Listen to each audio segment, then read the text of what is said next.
علیکم السلام ورحمۃ اللہ وبرکاتہ۔ مولانا اس کے پہلے میں نے آپ سے سوال کیا تھا کہ میں اللہ کو کیسے پہچانوں، الحمدللہ مجھے اس کا جواب اچھی طرح سے مل گیا۔ اب میرا سوال ہے کہ لڑکے اور لڑکیاں کب بالغ ہوتی ہیں، ان کی پہچان کیا ہے؟ اعوذ باللہ من الشیطان الرجیم، بسم اللہ الرحمن الرحیم، وبہ نستعین وہو خیر الناصرین ومعین۔ جو آج ہے آپ نے یہ سوال کیا، اس کے ذریعے سے میں عرض یہ کرنا چاہتا ہوں کہ یہ سوالات اور اس کے جوابات اس کے ذریعے سے واقعی اعتبار سے اپنے معاشرے کے یوتھ وغیرہ میں احکام اسلامی کی معلومات زیادہ ہو سکتی ہے۔ اس سے پہلے والے سوالات کو واقعاً ہمارے نوجوانوں نے، ہمارے قوم کے تمام بزرگوں نے اور بچوں نے بھی اور گھر کے تمام افراد نے بھی سماعت کیا ہوگا، جس کے ذریعے سے یہ پتہ یہ چلتا ہے کہ ایسے سوالات خود عوام کے ذریعے سے اگر نہ ہوں تو ہم اپنے درمیان میں سوالات کو شیئر کر کے اگر اس کا جواب دیا جائے تو اس سے زیادہ استفادہ کیا جا سکتا ہے۔ تو آپ کا سوال کیا ہے؟ لڑکے اور لڑکیاں کب بالغ ہوتی ہیں، ان کی پہچان کیا ہے؟ اب یہ ہے کہ انسان اس دنیا میں پیدا ہونے کے بعد انسان کے رتبے جو ہوتے ہیں، انسان کی شکلیں جو ہوتی ہیں تبدیل ہوتی جاتی ہیں۔ بچپنا ہوتا ہے، ماں کی گود میں ہوتا ہے، پھر تھوڑا سا بڑا ہوتا ہے، اتنی عقل آتی ہے تو وہ اپنے گھر والوں کو پہچاننے لگتا ہے، پھر اس کے بعد اپنے معاشرے کے افراد کو پہچاننے لگتا ہے، اپنے گلی والوں کو پہچاننے لگتا ہے، تو یہاں تک کہ انسان جو ہے وہ اس منزل تک پہنچتا ہے کہ جس منزل میں آنے کے بعد انسان خود انسان کی عقل اس بات کی گواہی دیتی ہے کہ اب یہ مسئلہ میرے سامنے پیش آیا ہے تو میں اس سلسلے میں کیا کروں۔ تو آپ کا جو سوال ہے لڑکے اور لڑکیاں کب بالغ ہوتی ہیں، انسان کے جو مراتب ہیں اس میں ایک مرتبہ ایسا ہے کہ جو انسان جو ہے بلوغیت کی منزل پہ پہنچتا ہے، اسی وقت انسان کے اوپر شریعت کے احکام جو ہے وہ واجب ہو جاتے ہیں۔ تو یہ علامتیں جو پوچھی گئیں سب سے پہلے کہ بلوغیت کی جو علامتیں ہیں کہ 3 علامتیں جو ہے وہ صاف اعتبار سے، ظاہری اعتبار سے جو ہے وہ انسان کی بیان کی گئی ہیں، جو ایک جو ہے مرد میں پائی جانی چاہیے یا تمام جو ہے افراد میں پائی جانی چاہیے۔ ایک سب سے پہلی علامت یہ ہے کہ انسان دیکھے کہ میں بالغ ہوا ہوں یا نہیں، تو اس میں علامت یہ بتائی گئی ہے کہ ناف کے نیچے زیر ناف اگر بال اگر سخت آ گئے ہیں، بال اگ گئے ہیں تو اس صورت میں سمجھ جائے کہ وہ انسان کیا ہے، بالغ ہو گیا۔ دوسری علامت یہ ہے کہ انسان رات میں سویا یا دن میں بھی کسی وقت سویا، سونے کی حالت میں جو ہے وہ نائٹ فال ہو گیا ہے، نائٹ فال یعنی منی اس کے اگر اس سے خارج ہو گئی ہے تو اس صورت میں یہ دوسری علامت ہے کہ انسان یہ سمجھے کہ میں بالغ ہو چکا ہوں۔ تیسری علامت یہ ہے کہ لڑکوں کے لیے 15 سال کا ہونا جو ہے ضروری ہے، اور تو 15 سال میں لڑکے جو ہے وہ بالغ ہو جاتے ہیں اور لڑکیاں 9 سال میں بالغ ہو جاتی ہیں۔ یہ 3 علامتیں جو ہے وہ بظاہر جو بتائی گئی ہیں، ان میں سے کوئی بھی ایک اگر ظاہر ہو جائے تو انسان سمجھ جائے کہ وہ بالغ ہے۔ تو ایسے انسان کے پر جو ان تینوں علامتوں میں سے کوئی بھی ایک علامت اگر اس میں پائی جا رہی ہے تو اس کا مطلب یہ ہے کہ وہ بالغ ہو گیا ہے اور احکام اسلامی اس کے پر عائد ہو جاتے ہیں۔ شکریہ مولانا۔ جب لڑکے لڑکیاں بالغ ہو جاتی ہیں تو ان کے اوپر نماز، روزہ، طہارت وغیرہ واجب ہو جاتے ہیں، تو اس کو ہم کیسے معلوم کریں؟ ہمارے پاس تو اتنا علم ہے نہیں، کس طرف رجوع کریں؟ جب انسان اس حد تک پہنچ جاتا ہے کہ وہ ان تینوں علامتوں میں سے ایک علامت اپنے یا ایک تینوں علامتیں اس میں اگر ظاہر ہونے لگتی ہیں تو اس مرحلے تک پہنچتا ہے کہ یہ نماز، یہ روزے، یہ تمام چیزیں جو فروعات میں سے ہیں، ان میں جو ہے ہم کیسے سمجھیں کہ نماز میں اگر شک ہو جائے یا نماز میں جو ہے وہ بھول جائے، تو اس میں اتنا تو علم ہمارے پاس ہے نہیں۔ جب ہمارے پاس اتنا علم نہیں ہے تو ہم ایسی صورت میں ہم کیا کریں گے؟ شریعت اسلامیہ میں یہ ہے کہ جو انسان جاہل ہے اس کے لیے ضروری ہے کہ ایک عالم کی طرف رجوع کرے۔ اس لیے کہ دنیا کی مثال میں آپ کے سامنے دینا چاہتا ہوں کہ جس کے ذریعے سے یہ ثابت ہو جاتا ہے، کوئی بھی مکان، مثال کے طور پر آپ مکان بنانا چاہتے ہیں تو میں آپ سے کہوں گا کہ جناب آپ خود اپنے سے بنا لیجئے، تو آپ پلٹ کے کہیں گے کہ مولانا میں اس علم سے واقف نہیں ہوں، کس طریقے سے پایا رکھنا، کس طریقے سے رکھنا، कैसे जो है उस तरीके से इसका नक्शा बनना। तो मैंने कहा ऐसी सूरत में आप क्या करेंगे? तो आप कहेंगे कि हम एक इंजीनियर को बुलाएंगे। इंजीनियर कौन है? जो मकान वगैरह बनाने का जो है वो बाकायदा आलिम है। दुनिया में जब एक मकान बनाने के लिए एक ऐसे की तरफ हम रुजू करते हैं कि जो उसका इल्म रखता हो, तो इसी तरीके से अहकाम इस्लामी को जानने के लिए, पहचानने के लिए भी हमारे पर ज़रूरी और लाजिम है कि एक ऐसे की तरफ हम रुजू करें कि जो इन तमाम चीज़ों का इल्म रखता हो। इस बात से ये कोई साबित ना करे कि मामूली आलिम ना, उसके शरायत हैं, रफ्ता ब रफ्ता इंशाल्लाह आपकी खिदमत में अर्ज़ किए जाएंगे कि उसकी क्या शरायत हैं, कि हम जिसकी तरफ रुजू करें उनमें कौन सी शरायत होनी चाहिए और कब इंसान के ऊपर जो है वो तकलीद वाजिब होती है। इसका मतलब हमें तकलीद करना पड़ेगा। तो तकलीद क्या है मौलाना, और क्यों ज़रूरी है? यानी इसका मतलब ये है कि जब इंसान बालिग हो जाए तो इंसान के ऊपर ज़रूरी है कि अपने शरीयत के अहकाम में, मसाइल में किसी की तकलीद करें। अब तकलीद क्या है? तकलीद शरीयत इस्लामिया में ये बताई गई कि किसी मुज्तहिद के बताए हुए फतवे के ऊपर अमल करने का नाम तकलीद है। और ये इसलिए ज़रूरी है कि इंसान के लिए शरीयत ने हुक्म दिया है 3 चीज़ों में से एक, कोई ना कोई एक चीज़ उसमें जो है वो उसको वो हासिल कर ले। या तो मुज्तहिद हो कि पूरे मसाइल से वाकिफ़ हो, या तो ये कि मुज्तहिद नहीं है, एहतियात के ऊपर अमल करे, या मुज्तहिद होगा तो तकलीद वो नहीं करेगा। एहतियात अगर जानता है कि एहतियात के ऊपर मैं अमल कर रहा हूँ, जो मैं अमल कर रहा हूँ वो मुज्तहिद उसकी तायीद करेंगे, तो इसकी इस सूरत में भी तकलीद नहीं है। अगर ये दोनों सूरतें अगर इंसान में नहीं हैं तो इंसान के ऊपर वाजिब व ज़रूरी है कि वो एक मुज्तहिद, एक आलम की तरफ जो है वो रुजू करे, जिसकी तकलीद जो है करना शुरू कर दे। बग़ैर तकलीद के इंसान का कोई भी अमल काबिल कबूल नहीं है। और इसलिए भी ज़रूरी है कि ये इंसान की फितरत है, इंसान की अक्ल है, और जब अक्ल और फितरत के मुकाबले में जब आती है तो इंसान की अक्ल खुद इस बात की गवाही देती है कि हम अच्छे से अच्छा काम करने के लिए अपने से बड़ों का मशवरा लेते हैं, अपने से अच्छा इल्म रखने वालों का जो है वो बाकायदा मशवरा लेते हैं। इसलिए कि इंसान एक थोड़ा सा इल्म रखने वाला भी अगर कोई काम करना चाहता है तो अपने से बेहतरीन इल्म रखने वाले की तरफ रुजू करता है। तो जब अहकाम इस्लामी को हासिल करने के लिए हमें एक ऐसे की तकलीद करना चाहिए कि जो शरायत बयान किए गए हैं। इसमें एक मुक़ल्लद है और एक मुक़ल्लिद है।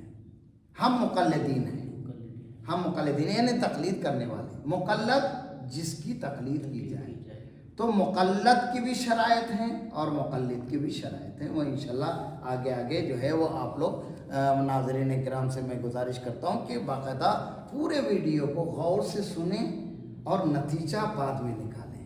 इसलिए कि कभी सियाक और सबाक दोनों को देखकर नतीजा निकाला जाता है। मिसाल के तौर पर कुरान मजीद की आयत करीमा है वला तक़रबुस्सलात। कुरान मजीद में है कि वला तक़रबुस्सलात, तुम नमाज के करीब मत जाओ, नमाज के करीब मत जाओ। इसका मतलब है कि अगर आपसे मैं कहूँ कि भाई मेरे आप ये बताइए कि इससे आप क्या समझते हैं, आप ये पलट के कहें मौलाना अल्लाह खुद कह रहा है कि नमाज के करीब मत जाओ। आपने सिर्फ एक ही जुमला उसमें से खींच लिया, आपने न सियाक को देखा न सबाक को देखा। वला तक़रबुस्सलात व अंतुम सुकारा, तुम नमाज के करीब मत जाओ जब तुम नशे की हालत में हो। यानी अल्लाह ये कहता है कि तुम अगर नशे की हालत में हो तो नमाज के करीब मत जाओ। तो इंसान के लिए ज़रूरी है कि अपने आप को जो है वो आगे बढ़ाने के लिए कामिल तौर पर अपने फ़ैसले से बेहतर ये है कि दूसरे बड़े बड़े उलमा के नज़रियात की तरफ जो है वो रुजू करें, गौर करें।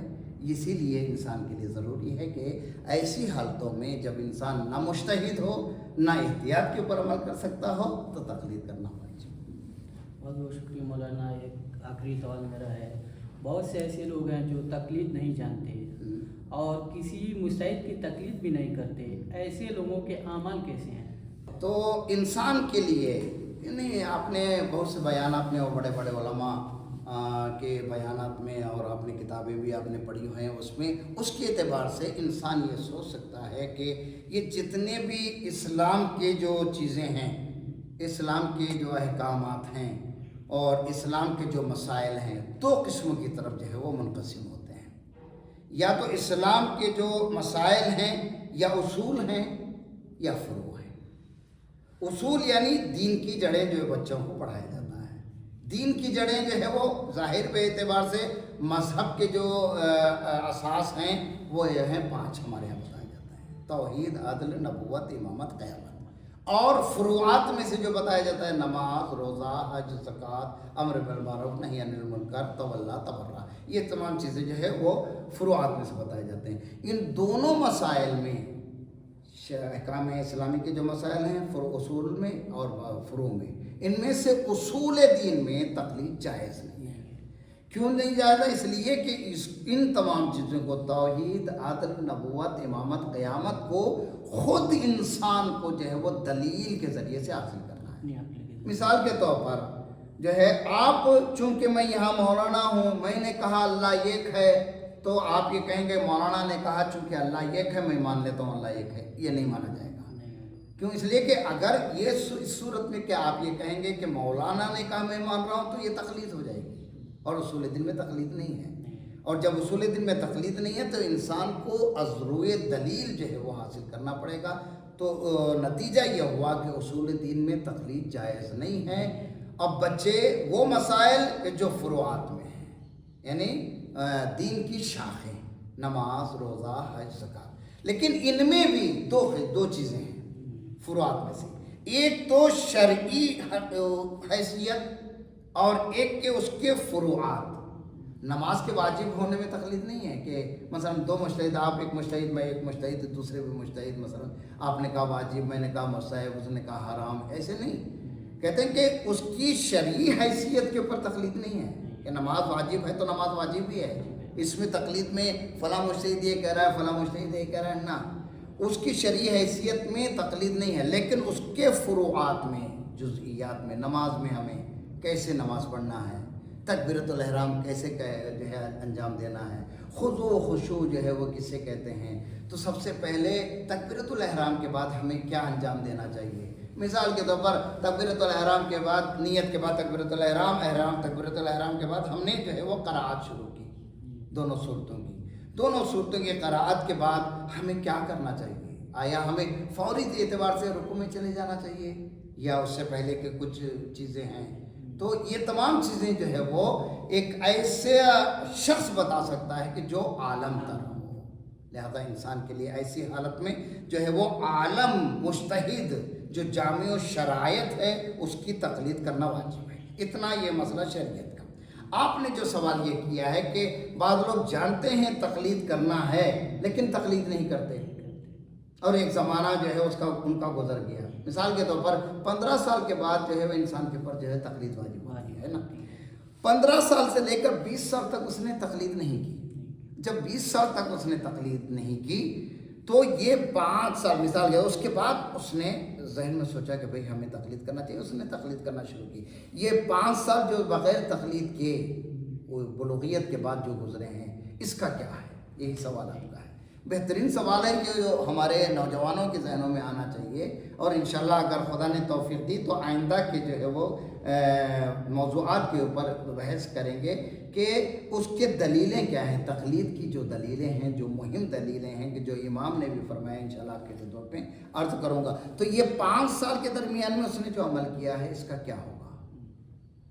तो उस सूरत में जो मौजूदा आलिम हैं वो ये कहेंगे कि आपकी जो 5 साल के में जो इबादतें अंजाम पाई हैं तो आपको अपने मुज्तहिद की जानिब लिखना पड़ेगा कि मेरे मर्जा, मेरे मुज्तहिद, मैं आपकी तकलीद में इस वक्त चल रहा हूँ और मैंने आपकी तकलीद की है, लेकिन बुलूगियत से लेकर 20 साल तक जो है 20 साल तक मेरे यानी 5 साल जो है मेरे बग़ैर तकलीद के मैंने गुजारे हैं और मैंने ऐसा ऐसा अमल अंजाम दिया है।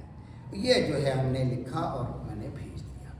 अगर जिसकी हम तकलीद कर रहे हैं उन्होंने ये लिख के भेजा कि आपका ये जो अमल आपने जैसा जैसा लिखा है ये सही है, तो हमारे सब अमल सही होंगे। अगर वो कहेंगे नहीं दोबारा आपको अंजाम देना है तो आपको क़वाद में क़सा बजाना पड़ेगा। ये जो है वो इंसान के लिए लाए अमल है جو انسان کی بہبودی اور انسان کی ضروریات میں تمام چیزیں شامل ہیں۔ خدا آپ کو سلامت رکھے۔ بہترین سوالات جو معاشرے کے لیے ضروری ہیں، اس لیے کہ آج کے معاشرے میں کہ انسان کے پاس وقت کم ہے، لیکن اپنے اعتبار سے، اس زمانے کے اعتبار سے ہمارے نوجوان جو بھائی جو اس کام کو انجام دے رہے ہیں، بہت اچھا کام ہے۔